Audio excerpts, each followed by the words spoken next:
Ada dua kelompok atau ada tiga kelompok yang memiliki pemahaman salah seputar iman.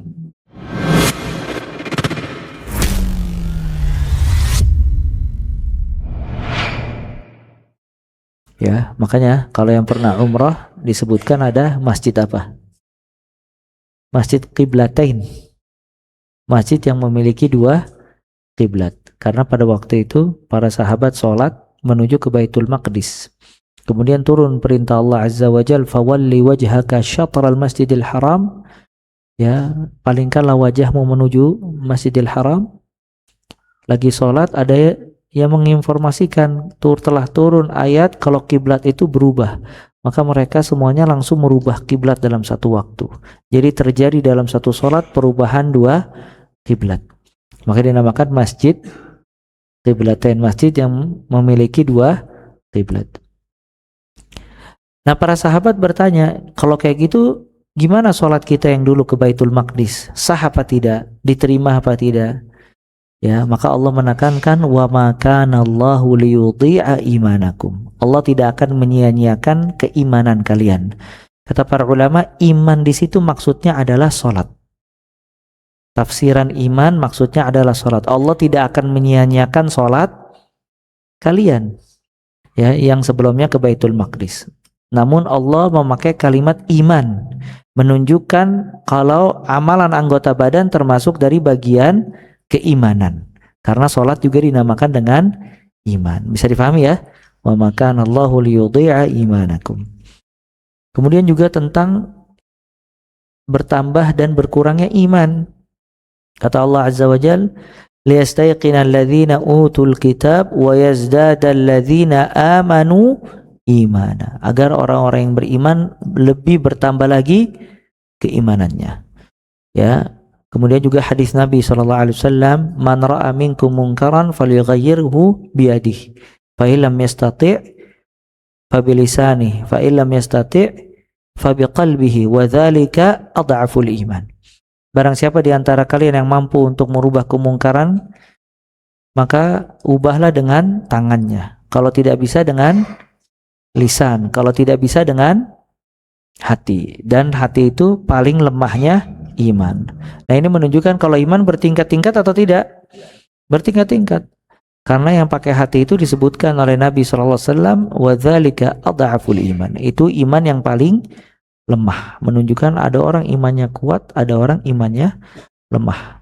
Kemudian Allah berfirman, wa yazdadal ladzina amanu imana. Ya, dan orang-orang yang beriman bertambah keimanannya. Kenapa ini dibahas, ikhwah?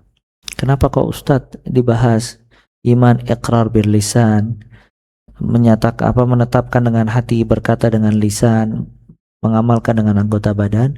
Karena di dalam Islam ada dua kelompok yang salah faham terhadap pemahaman ini. Ya, ada dua kelompok atau ada tiga kelompok yang memiliki pemahaman salah seputar iman. Yang pertama kelompok Murji'ah. Murji'ah, dia meyakini keimanan berbeda dengan Ahlus Sunnah wal Jamaah. Dia menyatakan kalau iman hanya sebatas penetapan hati, tidak berpengaruh dengan amal dan tidak bertambah dan berkurang. Itu Murji'ah. Jadi Murji'ah menyatakan kalau iman hanya sebatas iqrar bil qalb, penetapan hati. Artinya semua orang yang menetapkan di dalam hatinya iman, dia mukmin. Kemudian tidak ada kaitannya dengan amal dan iman tidak bertambah dan berkurang. Dan kelompok ini masih ada dan meyakini hal ini. Kalau iman hanya meyakini di dalam hati, nggak ada kaitannya dengan amal, tidak bertambah dan tidak berkurang.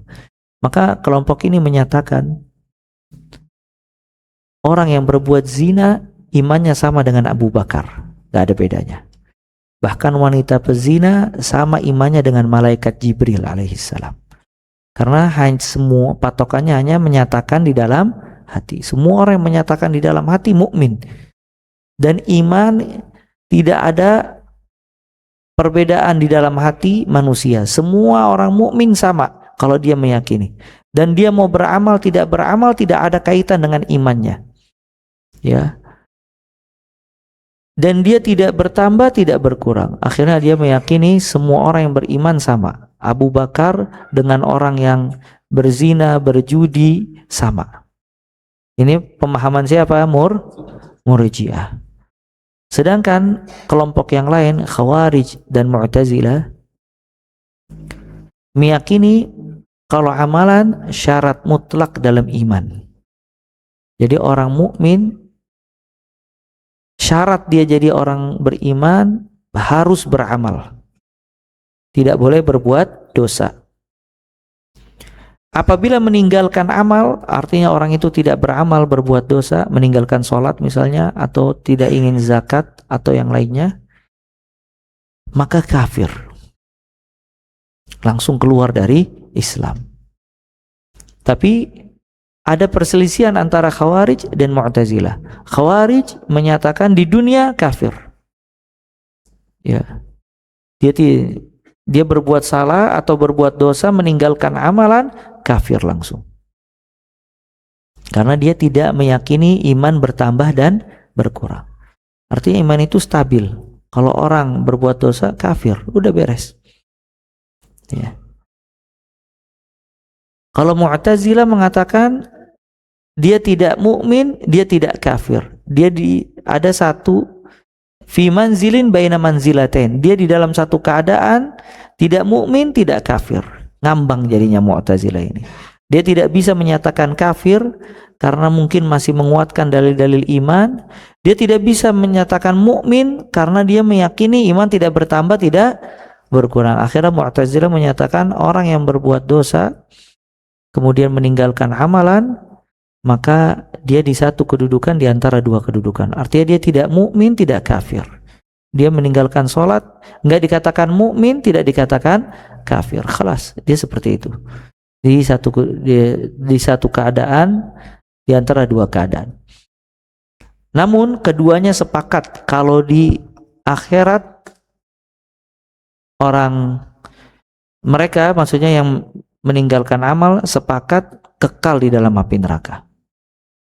Kekal. Ya.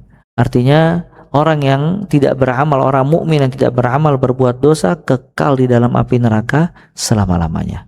Itu pemahaman Khawarij dan Mu'tazilah. Jadi